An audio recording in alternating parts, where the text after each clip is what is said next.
And today's topic is patriarchy, and we want to hear your views about that. Does patriarchy exist in West Marin? That's one question we have. Are we ready for change of patriarchy? What is the change? How is that going to happen? And what's going to happen on the way to that change? And what do we replace it with? So if you want to share your thoughts, we hope you do. Please call 415-663-8492. And we have a caller already, so let's get it going. Perfectly. Okay, my name is Dan Baker. I'm a washed-up writer, wanted in 14 states, but this isn't one of them.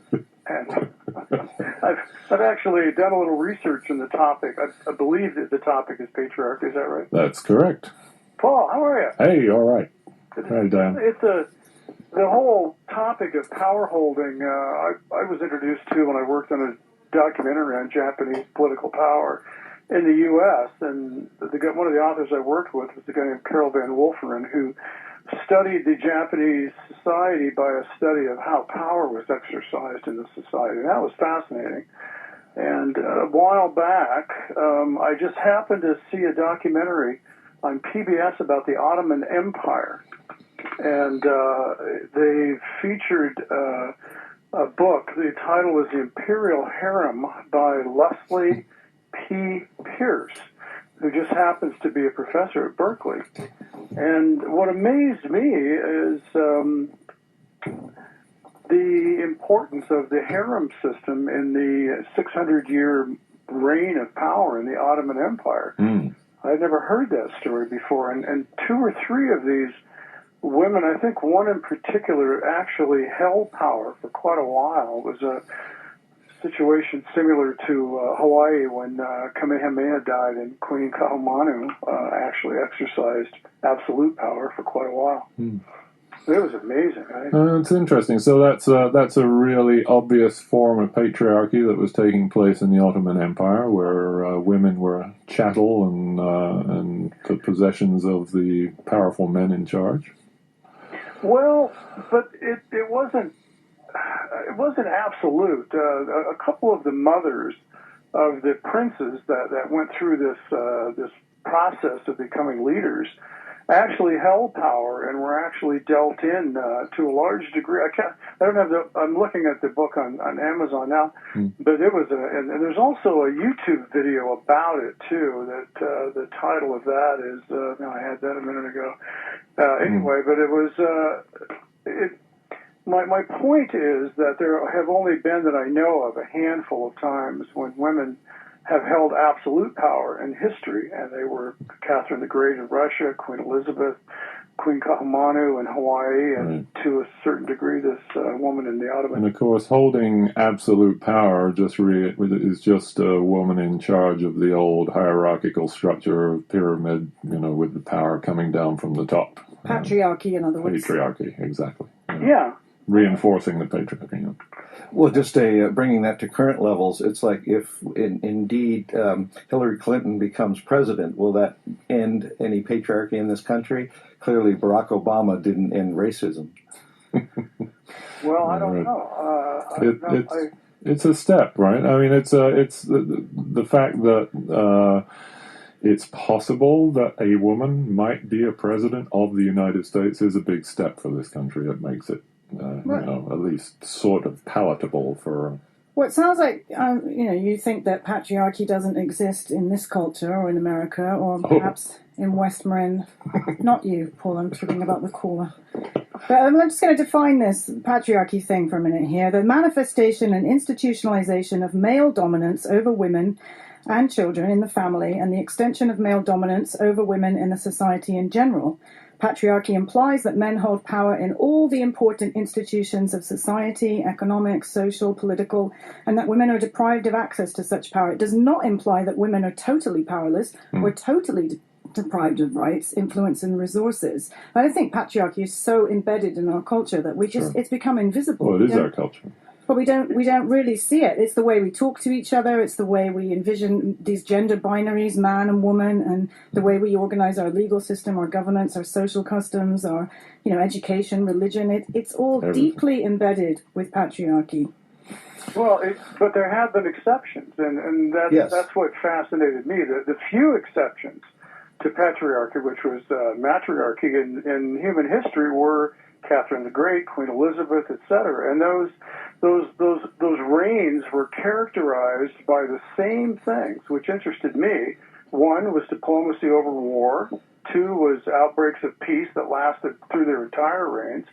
Three was a dedication to education and social progress and health, etc. I think Queen Elizabeth started Oxford, didn't she, Paul? Something like that? I think that was there before. Queen Elizabeth was a patriarch. She worked within a patriarchal system at a time when women were the property of men. They were not heads of state in the church, typically. I know she was an exception, but she didn't exist in a matriarchy.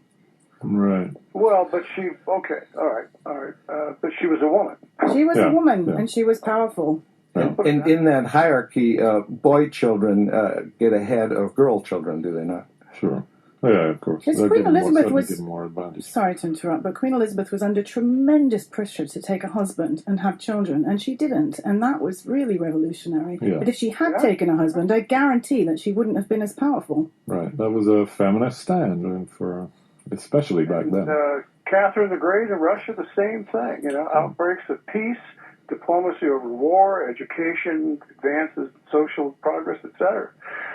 Frankly, after the 20th century, I'm amazed that they let men run anything. If you look at the train wreck that was the 20th century. That's funny. Thank you, Dan. Thank you, Dan. We really appreciate your call. Take care, man. Bye-bye. Bye. Nice talking with you. Cheers. Yeah, well, there's a question. What is the opposite of patriarchy? It's not matriarchy, because the matriarchy is just replacing the guy at the top with the woman at the top in the same pyramidal structure. My view of the opposite of patriarchy and what we have to come to if the human race and the rest of the species is to survive is partnership of men and women. Sure. Egalitarianism. Yeah, but I mean the melding of each other's innate abilities. There's feminine intuition, there's male intuition too, but men are more, results oriented, and women are more about community and flat structure instead of pyramidal structure, which is what we need to go to. And we have another caller. Yeah. So patriarchy. Yeah. I wanted to weigh on just this opposite of patriarchy, and I agree. If we go with the sort of stereotyped gender roles that women are more cooperative and men are more competitive, then a true matriarchy might not be hierarchical. It might be much flattened out and have a lot more equality and cooperation as opposed to the competition that has fueled what the world has become. Now, clearly, we have in many ways gained a lot of material goods and technologies that we all adore and stuff, but we're fighting wars constantly. Sure. And the resources that's all with the men in charge, but if the women really in charge, maybe we wouldn't have the war. Yeah, it's pretty remarkable the change that a woman can make in an organization. Corporations are now coming to that. They're discovering that they can make big profits if women are in charge, because everyone's happier. It's more of a community feeling. There's more interplay. There's more partnership in work, and people are more comfortable working there, and they make better products. Hi, caller. Welcome to Let's Talk on KWMR. You're on the air. What's your name, please? My name is Pamela. Oh, hi, Pamela. Thanks for calling again. Hi. Well, first off, I got fairly irate listening to that earlier speaker. He doesn't know what he's talking about. Queen Elizabeth I was embroiled in war after war after war, not necessarily of her own making, but certainly of her state leaders and military leaders. So that was all baloney. And she only maintained her power by playing off one power against the other, promising to marry, a Spanish prince, promising to marry a French one, and keeping everybody at play like that, because she knew that as soon as she married, she would lose her power. So most of what he said is just, misguided. I say, let's not be too rude, but it's misguided. That's kind. And let me tell you also about my experiences in business. I've worked entirely in a male-dominated environment for most of my life. I had a software company in the computer business, leading-edge thing, and I was very lucky to get venture capital investment for my company, which was very unusual. So I promptly got huge amounts of publicity. Imagine it, a woman has started a company with venture capital. This was in Europe, I have to say, but still, I got huge publicity as a result of being a female in an all-male world, and I got interviewed by everybody to say, oh, well, what's it like being a woman in a male world? I can tell you, it's bloody awful. It's very, very difficult. Mind your language. Okay, mind my language, okay. Well, it's very difficult. I mean, if you behave like you want to behave, that is as a woman working cooperatively, being kind, you're judged as being too soft. You can't possibly run this company. You're too soft. We need to put a man in. Mm-hmm. If you act like a man, you're strict and you have a loud voice and you bang on the table, then there are other epithets used for you. Right. So you can't win. You can't win. And I would say to people, and the men it was all male board. I had 6 men on my board and me. They would say, "You've got to be tougher. You've got to be tougher. Lay down the law. Tell these people what to do." And I'd say, but my way of encouraging them to do things is to plant a seed and water it and fertilize it and encourage them. And then the day they come in my office and they say, "Oh, I've had a great idea," and I say, well, it's about time, but at least then it's their idea and they're committed and they feel like it's theirs to drive forward. But it's a very much a cooperative, encouraging kind of way, in the same way that women bring up their children typically. But you don't get any credit for it because you're too soft, you're too easy, or you're too hard and emotional, No, you're too hard, and you get the other words thrown at you. Right. So. It's a male-dominated world. As I say, I had 6 men on my board. That's typical, I think. I was very lucky that I managed to maintain my power, such as it was, for quite a while. But Pamela? I think any woman who tries to stick her head above the parapet will tell you the same thing. You get shot at. Sure. Pamela, this is Bernie. Thank you so much for bringing your experience and the perspective. And I wanted to ask, going forward, I mean, we're making progress, are we not? In the last, 50 years, have we made significant progress to sort of counter a lot of those negative impacts of patriarchy? And are we on a trajectory to do better? Well, go look at the boards of public companies. See how many women are. Well, I've got some statistics I can chuck in here on women in the workplace. Okay? Chuck them in. So women are CEOs of absolutely none of the top 10 companies on the Fortune 500 list. Women are CEOs of 46 of the Fortune 1000 companies. That's 46 out of 1,000. There's never been a woman CEO of Big Pharma. I tried to look it up. Women hold less than 15% of the Fortune 500 board of directors seats. Less than 20% of the richest people in America are women.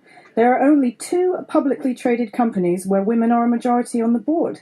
I mean, I can go on. Let's talk about Wall Street and the financial world. Women make up 54% of the workforce, and 0% are CEOs. That's 0, guys. Talking to you two here. So let me just make the point when you said about some of the rich women in America. They've either got it through divorce or through the death of their spouse. Yes, that's true. Things I've read. Anyway, I rest my point. I'll go offline and let other people get in here. Thanks for calling, Pamela. Thank Love you. It. Great program, as always. Cheers. I wanted to share, been exchanging emails with our friend Murray Seward, and he's very anxious that we stay focused locally, and I think he's making some very good points that I'd like to share. I mean, one of his main points is, look at all the progress we are making and have made. His second point is, here in West Marin, some key institutions were recently or currently run by women. And let me just go down the list, because it's quite impressive, and it makes me see improvement in this community. The Station House, the Dance Palace, CLAM, EAC, Western Saloon, KWMR, The Light, Cabaline, Cowgirl Creamery, Gallery Route 1, he thinks, West Marin Community Services, the Inverness Post Office, Stinson Bolinas Fund, West Marin Fund. So he's seeing a lot of powerful women that are at the pinnacle of institutions in our community. Sure, yeah. Most of the businesses here are run by women. I've got to interrupt because I can't help it because I'm so passionate about this subject.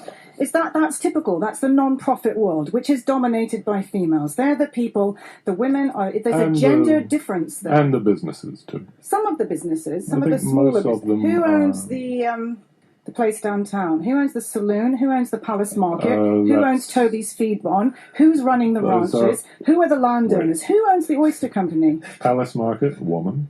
Okay. Western, woman. Well, Toby's. Okay, well, good. But I would question, and this sounds terribly sexist coming from me, but where the women got their money from. Because I know a lot of powerful women, and they inherited their money from their husbands who died or divorced, or from their fathers. At least the women are doing that right. They're living longer than their partners. I mean, I just want to go on a rant here.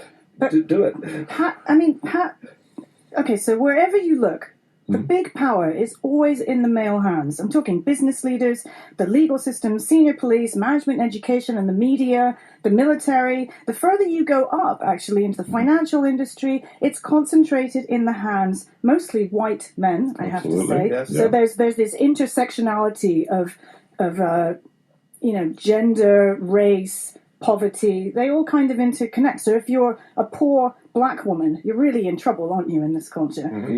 Corporate America really hasn't changed that much. It's controlled by men. It's a patriarchy. It's ruled by men. They're controlling all the big companies with all the big pools of money in this country. Who's running the show in American politics? Men. It's men. I mean, I've got statistics on that as well. And let's face it, as I think Pamela said, is that the higher you climb within these power structures, these patriarchal power structures, the more you have to take on qualities of traditional masculinity to succeed in the game. And, it's just...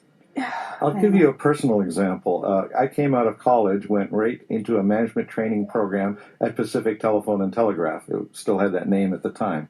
And I was put in a second-level management position, supervising women that were the age of my mother, all four of them who'd worked 35 years with a company, and they were managing a workforce of all women. So as a male, it was the tradition in this company to bring in at a middle management level the men, and the women came in at the entry level. And it was very awkward. It has changed. It is changing. There's no question that the awareness has grown in our American culture to improve things. But you're absolutely right, Raven, that fundamentally, at a core, we haven't shed that base, that structure. If you go into, I used to work in software. I've had 3 different software companies in the Silicon Valley area, which has supposedly got lots of powerful women. But women dominate again in marketing, administration. They're in all these sort of peripheral, kind of traditionally ascribed female roles, and I mean that hasn't really changed much. I'm only 48, so I'm not that old, but I don't really see it. I don't see it changing that much,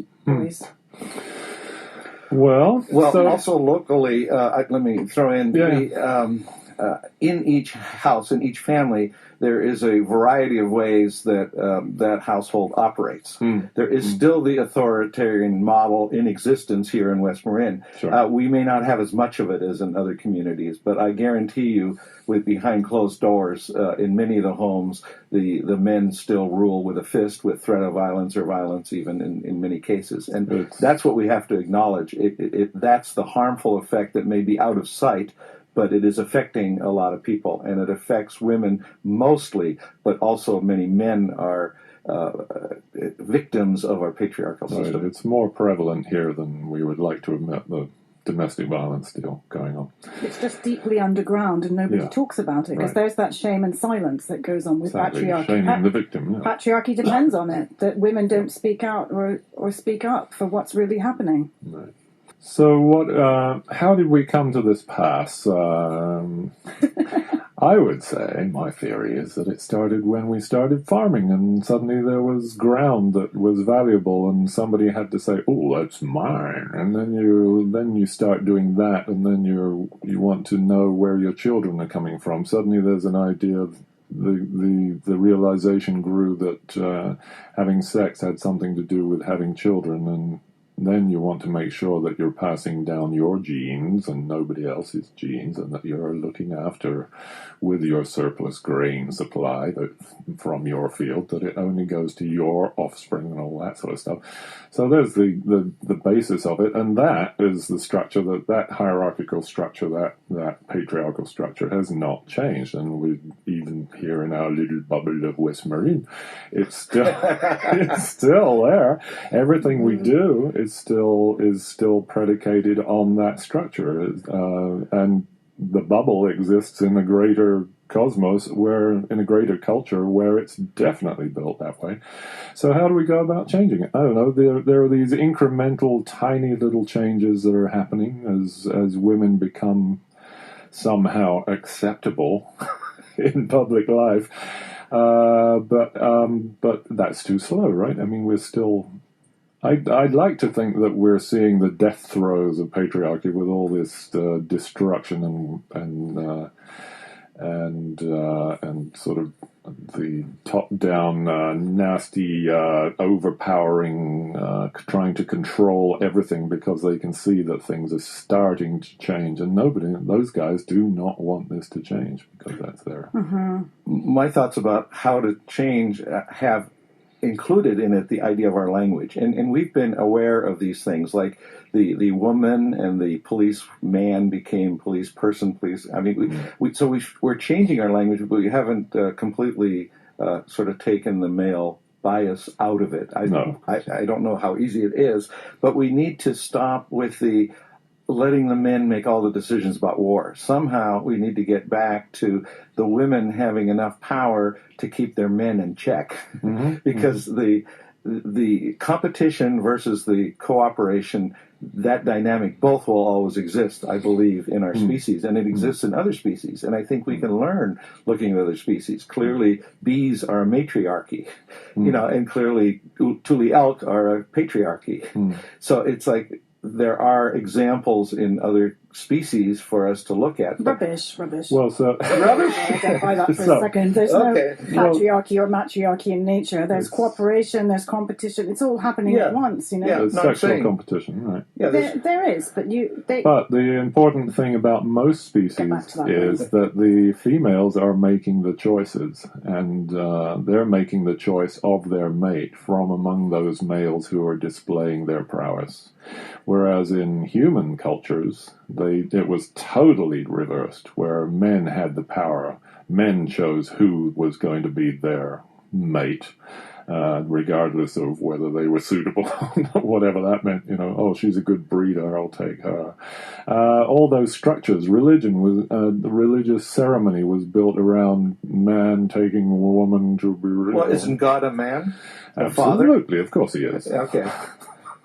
All that. I mean, it's all reinforced at every turn, and it was all about the suppression of the female, because the female feels dangerous to men. They feel they're the original sinner, aren't we? Exactly. I mean, all that. It's our power is taken away from us. Our power to choose how we want to live is somehow changed by the presence of women, and that's a scary thing for men who are brought up in a male mask culture. Get over it, I say. We have another caller. Hi, caller. Welcome to Let's Talk on KWMR. You're on the air. What's your name, please? Hello? Colander from Marshall. Hey, Fred. Hey, Paul. Hi, Fred. I just want to say something about terminology. I think we should get rid of these words, paternalism, maternalism. Yeah. Because if you just look at San Francisco, people aren't sure of their sexuality anymore. I think that if you look at there weren't that many women in power when I was growing up. There were no women in the workforce in the 1950s. They just started getting into the workforce in the 1960s. And the three women that I can think of were all warmongers. Exactly. Undemocratic despots.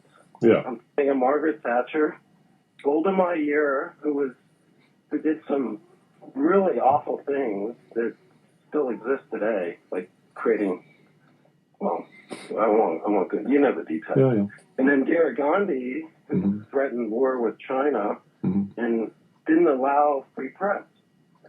Right. So how do you make a gender correlation here? I don't see any gender. Well, so This idea of authoritarianism, that's a better term. Authoritarianism, yeah, exactly. Yeah, and also in the top 10 corporations that I thought General Motors was one of the top 10 corporations that's run by a woman. I'm not going to dispute that. I did some significant research last night, and that's what I found out. I can email you the source. So, yes, this comes up when Donna and I were writing our book, Seduction Redefined, which was all about women understanding the power they have and trusting it. It always came up. Golda Meir came up, Margaret Thatcher came up, Indira Gandhi came up. And the funny thing about that is that they are the exception. The exception. You can think of you can think of a handful of women, like Dan said, the first caller. He said, oh yeah, there's these women. And you can count them on the fingers of one hand, the women who've been in power. And they are taken as the example of what a woman in power would be. And that is, they're at the top of the Maggie didn't have any other women in her cabinet, and was playing the boys' game, and the boys actually loved it. And the other two were strong women, but they were at the top of what we're still calling patriarchy. Yes, authoritarian, top-down. Take the orders from the boss, and if the boss happens to be a woman, nothing really changes. There are certain changes that do happen. Diplomacy becomes a little more important in some of these places, but those three are always trotted out as being the example, and why we should not allow women and how it's not going to change. Well, I think that's a spurious argument, but, Oh, wait, are you Sorry, what? What we should rebel against is authoritarianism. Yes, absolutely. And they're like the U.S. government, the federal government. We need them out of our backyard. Well, yeah, there you go. That's his name. Okay. Oh, well, Fred. Okay, Fred. So are you actually saying that you don't think we live in a patriarchy here in the U.S.? No, I'm not saying that at all. I agree with everything you said. Oh, yeah. But you're thinking a more useful term rather than talking about patriarchy is to talk about authority. I think it should be gender specific. Okay, but the thing is that we have these gender ascribed qualities, so that's why it works, because we have, these traditionally ascribed masculine qualities like competitiveness, toughness, and that's. And who are authoritarian. They are authoritarian. That's a traditionally ascribed masculine quality, authoritarianism. Yeah. And so, but it is, speaking as a woman, it really is useful for us to talk about gender, because these statistics play out. Okay, so maybe there is one CEO now of a company. But let me just point out that in Westminster, it's the UK, the politics is 80% male. In America, we're 98th in the world for the percentage of women in its national legislature. That's actually gone down from 59th in 1998. We're just behind Kenya and Indonesia. We're barely ahead of the UAE. Men make up 83% of Congress. There's only 5 women governors. 24 states have never had a female governor. The percentage of women holding statewide and state legislative offices is less than 25%. And so, I'm going to talk about military and patriarchy, pornography and patriarchy, violence against women, religion. These are gender differences. I'm just going to read. Yeah, that's okay. I mean, you can't expect change to happen overnight. No. We have many, many more opportunities for women today. If you tune into Shark Tank, these entrepreneurs, 2 of them are women who are highly successful in New York. The queen of QVC. Excuse me? The queen of QVC. One of them. Laurie Grenadier. Yeah. She's the queen of QVC, and she's a multi-billionaire. And, the opportunities are there. The CEO of Pepsi is a woman, and she's an Indian woman. So I think that the society is changing, but it's slow to change. Because, yes. Well, it's hard. Ingrained with these cultural roles, like men have to handle guns and go off Right. to war. You know, now women go off to war. They won't let them in the front lines, but they're in the military. They're hardly in the military at all. It's further you go up, I said this before on the show, that the higher you go up into any of our institutions of governance or power or military, it is dominated and completely controlled by men. Specific men, white men specifically. No, I don't think it's completely controlled. We got some women in the Supreme Court, you know, so change takes time, you know, and I would love to see the authoritarian government be dismantled and have the local government have more power. Yes. There you go. Hear, hear. Thank you, Fred. We really appreciate your call. Thank you, man. Okay, thank you. Take care. Thank you. Bye-bye. Yeah, so, and the structure, so, and what is the damage, what has been the damage to men? I mean, yes, they're in charge. They're in charge of everything. But the damage to men who do not fit the paradigm of the commanding leader of the so-called alpha male, all boys, I think, maybe it's changing slowly, are taught to put on a mask of alphaness, even if they're not alphas, because being a beta, which I am proudly one, is somehow, you know, it's not manly. You have to be a success in the male field. You have to hide your emotions. You have to be violent if necessary. You don't talk about things. You fight them out. All that stuff is ingrained in boys right from the get-go. I mean, it's and that perpetuates the culture. Things are starting to change, maybe. I mean, we're becoming more conscious of the damage that does. I believe some damage I've witnessed is that as a feminist movement has had success, and I've supported it, it's confusing for men in many ways. Sure. You know, they started with the notion of you have a responsibility to protect your family and to take charge and to be a leader. So be those things, but also just be cooperative here and you know, be a part of this new world. Make sure the women have had the freedom, or I don't know, it may not be fair, Raven, but I watched my daughter have many more opportunities than my wife had or than my mother had. You know, Sure. I've witnessed a Right. huge change in our culture trying to move it forward to more equality.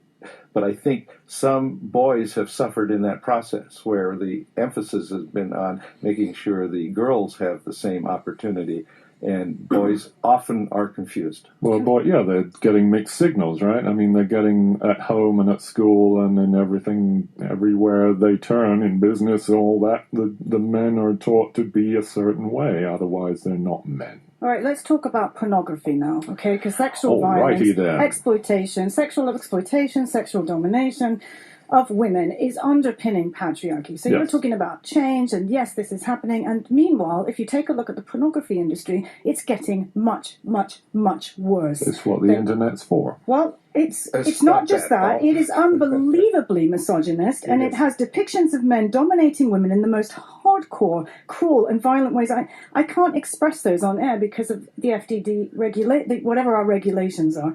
But you know, porn is increasingly horrifically violent towards women, and meanwhile, our mainstream culture has become pornified. So look at MTV, look at the pop stars, look at pole dancing, taught at gyms. Sexting is a national phenomenon. The strip club is the accepted backdrop to male bonding. It's much, much worse than you guys probably even know. But hang on. I want to say a few more things because it's all tied into the trafficking of millions and millions, and that's growing too, of women and girls in the international sex industry. This is not a society becoming more comfortable with sex. Actually, this is a society becoming saturated and normalized with the sexualized degradation of women. That, my friends, is patriarchy. And I'm still going to rant because I have more things to say since no one's calling in, and that is there's violence against women. 1 in 3 women are sexually abused in their lifetime. 4.8 million women, this is just in this country, experience domestic violence every year. Do you know what it's like to be a freshman in college these days? 1 in 5 women have been raped as a freshman, and those are just the reported ones. I know from experience that the majority, 90%, it's said, of rape incidences are not reported for fear of some kind of backlash, not being believed, being called a slut, you asked for it. This is patriarchy too, and that is the problem. These are boys doing this. This is boys become men. They get exposed to this porn culture, they get exposed to this violence against women, this domination, and they think it's okay and normal. Right.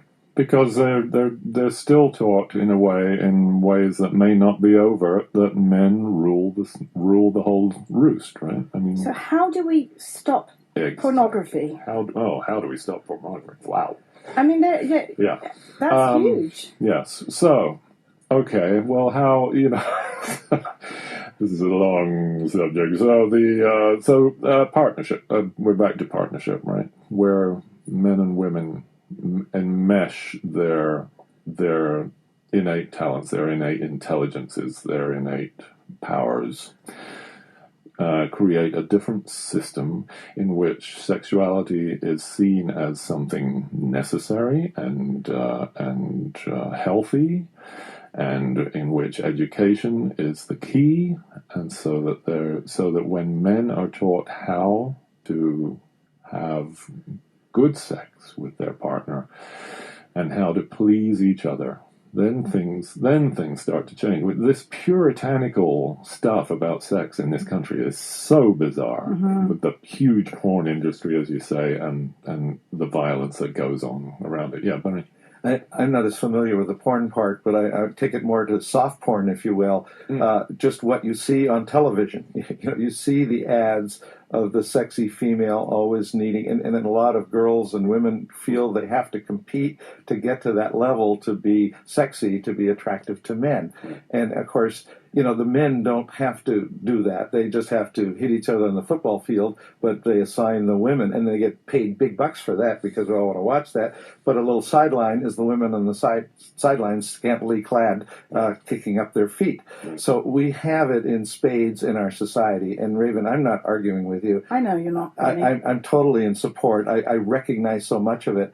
And I see how it comes from as infants based on how we treat our babies, and it's got a long history. So we're not going to change it easily. That many of the churches are still doing huge damage. Some of the churches have moved forward to be much fairer, but the Catholic Church, we talked about Pope Francis and how wonderful he is. One place he hasn't been willing to tackle is the male domination of that church. And so institutions and language and everything, our political system, they're all supporting each other in a hierarchy cabal in our culture.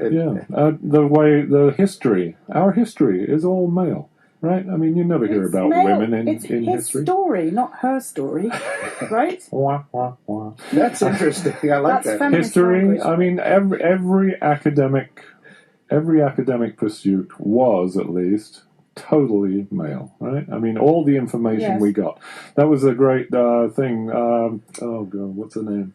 The Hungarian archaeologist who went to the Crete, Eastern Mediterranean, and looked at some of the artifacts that were there and came to a completely different notion about what some of these artifacts were. Men saw them as... You're talking about the goddess figurines that Right, were seen as sort of porn out, paleo porn, I think they say this is obviously an arrowhead because it's shaped like a leaf, and she says, well, this is a leaf. Chalice and the Blade, so what's her name? Riane Eisler took that information and wrote The Chalice and the Blade and became very successful with that. That was just the first real example that women had of seeing how history, archaeology, everything that we've known about our past was so male-dominated and so viewed by males. Everything was filtered through the male point of view. Victorian males were even worse. Talk about sexual repression and libertines on the other side, all that. So that was a real eye-opener for a lot of women, and really was part of the feminist revolution, I guess, whatever, back in the 60s and all, right? But there is a female history, there is a female way of looking at history. Yes. The gender stereotypes, I think, is at the heart of this, and because we can either reinforce those or we can undo them. So it's in our everyday language and interaction with each other. The fact that we're carrying this show, we're helping raise awareness about what patriarchy is and what it feels to some people. Because as we talked earlier, those of us who are not victims of it tend not to see it. Sure. It's invisible to us. But clearly, we have to grow awareness, and in language, we have a responsibility not to point it out, I guess, when it's happening, and if it's happening in a detrimental way. And how many swear words are based on physical anatomy, on female anatomy, We right? were just talking about that outside. Yeah. Wait, I have something to say. I'm going to go on another. Take it away, Raven. Since you brought up language, I was going to say that when I was in my 20s, about 25 years ago, I haven't studied gender, by the way, at university, but I did take a 101 women's studies class. And one of the things I learned in that class was what Bernie was saying, that our very language perpetuates and reinforces the patriarchy. I had no idea that the subjugation and subordination of women was built into our everyday language. And we don't even realize we're doing it because it's just everyday use. Mm-hmm. So, for example, I can't tell you how many women I hear saying, you guys, okay? That's a common expression here in America. It's horribly sexist. Imagine if I kept saying to groups of people, you girls, hey, you girls, let's go and do something. Hey, you girls, let's go and do this, let's go and do that. You'd be like, hang on a minute, I'm not a girl. And so why are we saying you guys? I know you think it's benign, but it actually isn't. Yeah, and the fact that a masculine phrase represents both genders, but a feminine phrase only speaks for one, which is females, proves just how deeply embedded this patriarchy is in our psyche. So, this shapes our thoughts and our behaviors. It shapes how we relate to the world, how we relate to each other. And so I mentioned history and herstory, and you mentioned something about firemen and fire persons. And, there's also these words like tiger and tigress, master, which is a really strong word, and mistress, which is a very derogatory term for a woman, bit on the side, not... And then we've got man and woman. Woman is an extension of a man. It comes from a rib, right? The rib. I mean, isn't that clear enough? And then you mentioned, just to finish that rant, is the profane language, which is, a lot of it is, and I'm not going to mention some of those words on here, but if you call a woman a bitch, you're implying that she is aggressive and, over the top, domineering and basically unlikable. If you call a man a bitch, you're implying that he's a pussy, which is another one, that you're just a wuss, you can't handle it, and grow up, stop being such a girl. And it's just, it perpetuates this concept, isn't it, that men should not be weak and women can't be aggressive, and when women should be subservient, and when they're not, like me, that's why I'm still single, by the way. I don't have no, just kidding. But I mean, anyway, that's it. I made my point. I don't know if you've seen the film Blossoms of Fire. I cannot recommend it highly enough. It's a beautifully made documentary about the culture down in Oaxaca, in Juchitán, where of course, it's called a matriarchy. It's not a matriarchy. It's a perfect partnership society that they have going down there, with these strong, beautiful, powerful, big women dressed in the dresses that they make themselves, beautiful, colorful dresses, and they are the ones who take care of the money. The men work in the fields. They grow the crops. The women take the produce to the market. They handle the money. Everyone's happy. The men are not getting drunk, taking all the money and getting drunk and doing their thing. They're despised, of course, by the rest of Mexico, but the men down there are really happy with this because they have they're living with these incredible women who are powerful and loving and sexy, and they've got a great sex life. There's no... and they're supporting the family. The family is healthy. Everyone's healthy and happy. It's a beautiful example of a partnership society. And, the reason that they made a film about it is because that is so rare, unfortunately. Yes, that sounds good. I'd like to see that. And, that's what we should be heading towards. It's actually more of the hunter-gatherer kind of society. And, can we go back to hunter-gathering? No, because we killed most of this off, but it's that kind of partnership where the weaknesses of men, those things that they tend to abuse, are taken by women, and women do their thing and men do their thing, and in partnership. Beautiful. Love it. I wanted to ask you, Raven, when I mentioned before in animal kingdom, maybe mammals as examples for And I think of a lion pride as a patriarchy, but maybe I need to be educated on that. And you mentioned that you had a different view on that, Rita. I'm not a wildlife biologist. I just know that these anthropocentric concepts that we have of patriarchy and matriarchy don't really exist in nature. Right. It's very, very complex nature. A pecking order exists. Is the pecking order... I said there was competition. There's definitely cooperation and competition, definitely. But I wouldn't call that a patriarchy. No, in fact, the male lion is just hanging around. The lionesses do all the hunting and do all the food gathering, which was often the case in hunter-gatherer societies. And the guys kind of turn up, oh, yeah, cool. Can I get my bit? And they roar really loudly, and they have this beautiful hair, and yes, they're fabulous plumage. They're equal. They're different, but equal. Right. We have a caller. Hi, caller. Welcome to KWMR. You're on the air. I'm sorry to hog more time into Pamela again, but since you Hi, Pamela. since you didn't have any other callers coming in, I thought I'd Perfect. put another point on it.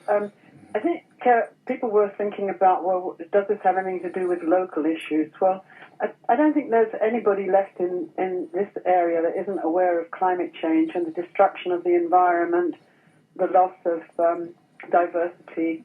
We only have to drive to one of the beaches and see all the dead trees that are around and so forth. So I think we're all concerned about that. We know if the oceans rise, the Francis Drake will go underwater and a lot of us will be cut off, and so on and so on and so on.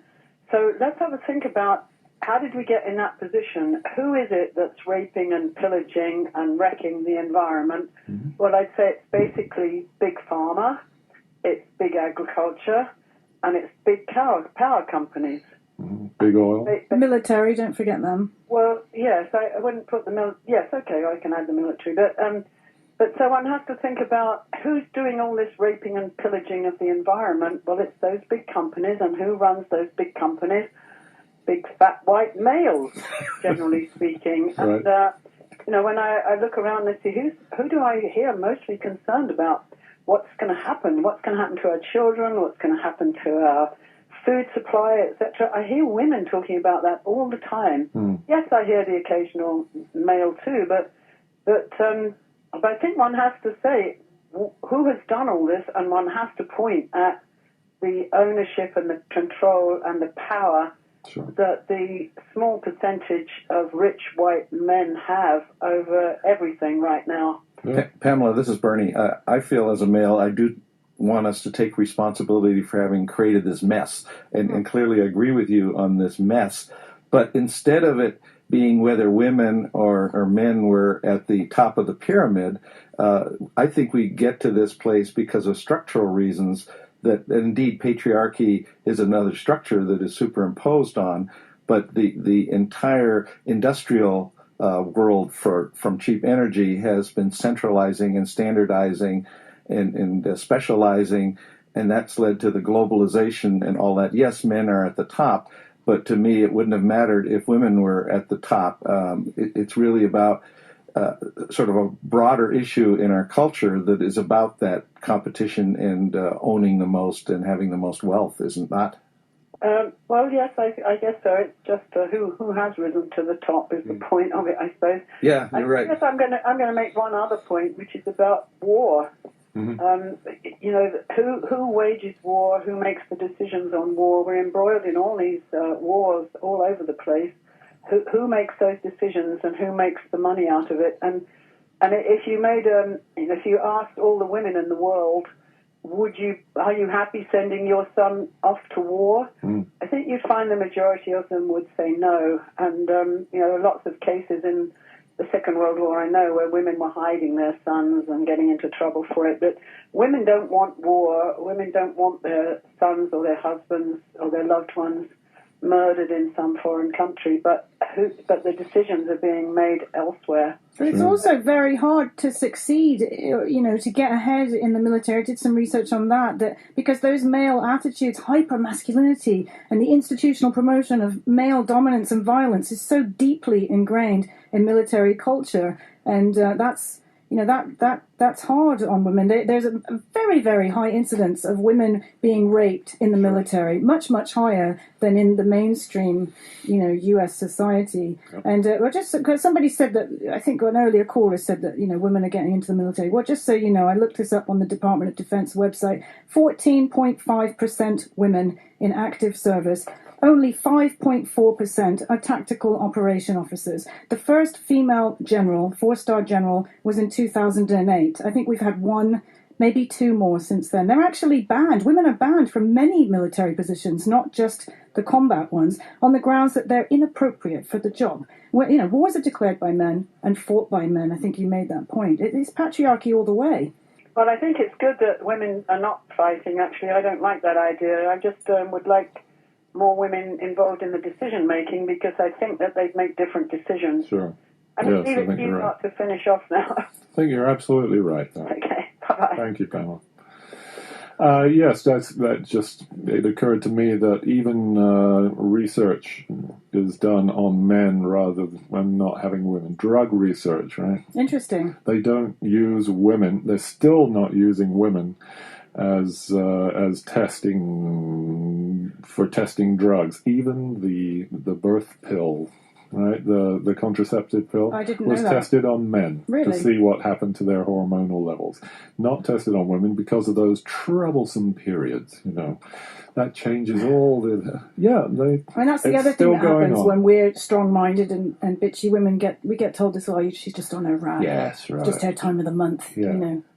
Well, we can't ignore all of the politics that goes on in our nation around trying to control the women's reproductive rights. Oh, this is just in our face every day, and we ridiculous. See the Congress keeps passing laws, legislatures all over this country keep passing laws that are trying to restrict women's rights. So why? Well, because I think they are threatened that the patriarchy might not survive if we don't It's part of I like to think of it as part of the death throes. I think all these wars that we're fighting, all this holding out by oil and big corporations, big pharma, all that greed and corruption that's happening now, and this whole new push to stop women from having command of their own bodies is part of the thrashing around of the culture that's starting to disintegrate, and they see it, and they're really worried about it. Can I have the last word, since I'm the female?